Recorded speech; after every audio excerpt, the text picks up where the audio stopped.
Indeed is incredible as governors kick against Buhari's executive orders. Governors on Tuesday rejected the executive order by President Muhammadu Buhari for the implementation of financial autonomy for state, legislature, and judiciary. They clarified that while the Nigerian Governors Forum (NGF) is not against the implementation of the law on financial autonomy, they would not be stampeded by the order. According to governors, the President's Executive Order 10 is not required for the implementation of the financial autonomy they jointly facilitated.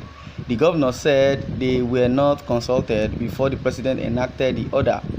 Plateau State Governor Simon Lalong spoke with reporters in Abuja on behalf of the forum after the NGF's meeting with visiting French Minister of Foreign Trade and Attractiveness, Frank Riester. Executive Order 10 was issued by the President on May 10 last year. On Monday, Attorney General and Minister of Justice Abubakar Malami said the federal government was determined to push through the content of EO 10, Executive Order 10, no going back, he said in Sokoto, but Lalong insisted that the executive order was unnecessary. He attributed the confusion over financial autonomy for state legislature and judiciary, which led to the strike by court workers across the country, to misconception by those who confuse the financial autonomy law with the Executive Order 10. He said the implementation of the law would be preceded by discussions and agreement by stakeholders. Lalong said the issues that arose from previous discussions will be fully resolved at the meeting scheduled for today. The Plateau State Governor, who was invited by his Ekiti State counterpart and chairman of NGF, Dr. Kayode Fayemi, to address the question on financial autonomy and court workers' strike, emphasized that the NGF was not comfortable with Executive Order 10. He noted that autonomy was not entirely about money, but putting necessary measures to strengthen the other two arms of government at the state level. Lalong said, "For us, the governors, we are saying no. We are going to do implementation. You don't need Order 10 to force us to do implementation, so we don't need order. We are already working on the law of implementation because the federal government cannot tell us how to implement it. We are doing the implementation." People don't know the difference between Order 10 and the law on financial autonomy. What we are having meetings on, which we are going to conclude tomorrow, is about financial autonomy. It is not about Order 10. Order 10, of course, is subjudiced now because it is not in court. It is in court, rather. But we are not bothered about Order 10. We are talking about the implementation of the financial autonomy law. I was a speaker. We started it in 1999. Today, I am a governor, and I know how the governors agreed and brought in financial autonomy. It was a law agreed by the governors who said go and pass it. Otherwise, it would not have been passed. We brought it up during every constitutional amendment, but by the time we got there, we all agreed as governors and said let us pass it in our own state, and we passed it. So who is the one that is crying more than the bereaved? We are the ones most affected. All these things affect us. I am a lawyer and I will want the judiciary to be autonomous. I have been a legislator, and I was not only a legislator, I was a speaker and chairman of former speakers conference up to today. So I will want autonomy for them. I am a member of the executive body today. So I ensure, in essence, it is about strengthening the institutions. People are thinking it is about money. It is not about money. It is about strengthening the institution, he said.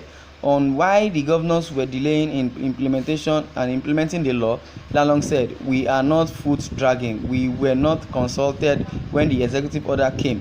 When President Muhammadu Buhari gave the order, and he is supposed to, liaise with the governors, but he made the order and decision on his own, which is not proper."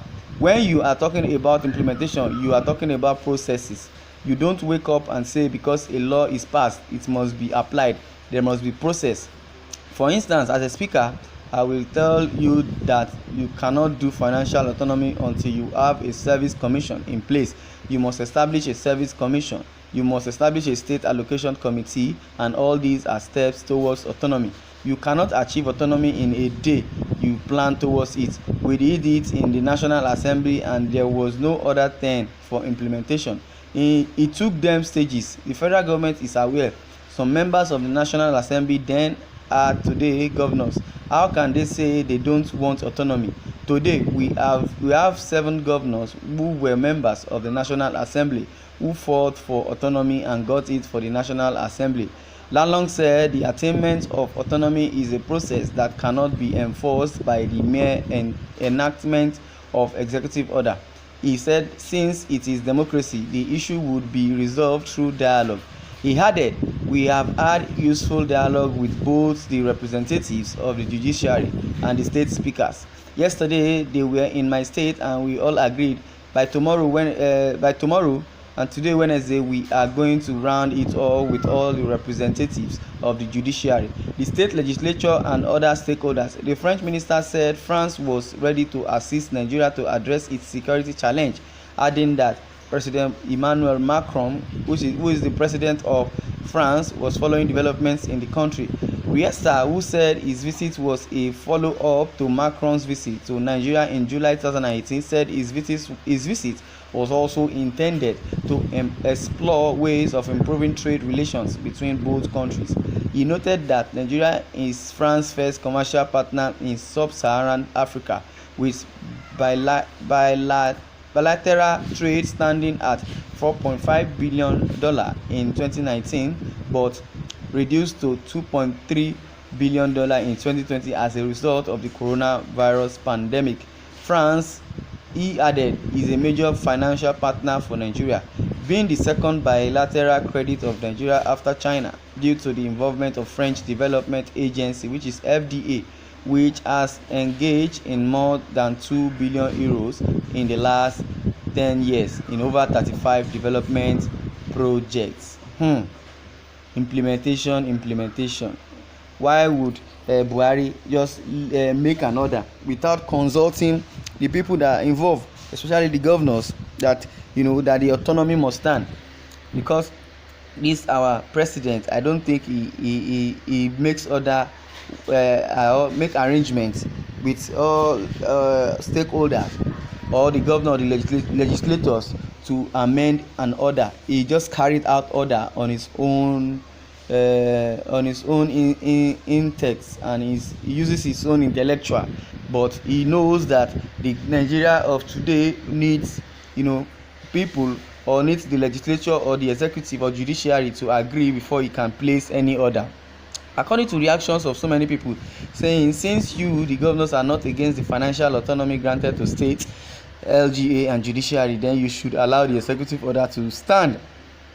Because we don't focus on our own governors, that's why they are not feeling accountable to anyone, because we spend 99% of our time blaming and abusing the president on some things that are under the governor's purview. But in a nutshell, sometimes the governors, they themselves make order that may not be suitable to Nigerians. But according to the president needs to liaise, and everybody should come to an addendum and agree over any order that is supposed to be placed. You see that Nigeria is in trouble.